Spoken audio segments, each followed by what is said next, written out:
ఫిరాయింపు ఎమ్మెల్యేలపై ఇవాళ విచారణ కొనసాగనుంది. స్పీకర్ ఛాంబర్లో ట్రిబ్యునల్ 10వ షెడ్యూల్ కింద ఎంక్వైరీ జరగనుంది.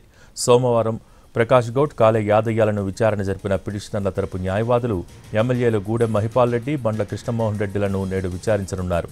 పిటిషనర్ల తరపు న్యాయవాదులు ఎమ్మెల్యేలను ఎంక్వైరీ చేయనున్నారు.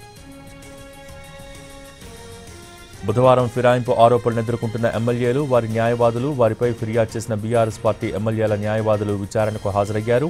ఫిర్యాదు చేసిన బీఆర్ఎస్ ఎమ్మెల్యేలు మాత్రం రాలేదు. వారి తరపున న్యాయవాదులు హాజరయ్యారు. తొలుత రాజేంద్రనగర్ ఎమ్మెల్యే ప్రకాష్ గౌడ్ను ఫిర్యాది తరపు న్యాయవాదులు క్రాస్ ఎగ్జామినేషన్ చేశారు. అనంతరం చేవెళ్ల ఎమ్మెల్యే కాల యాదయ్య న్యాయవాదులు, ఆయనపై ఫిర్యాదు చేసిన బీఆర్ఎస్ ఎమ్మెల్యే చింతా ప్రభాకర్ న్యాయవాదుల మధ్య వాదనలు కొనసాగాయి.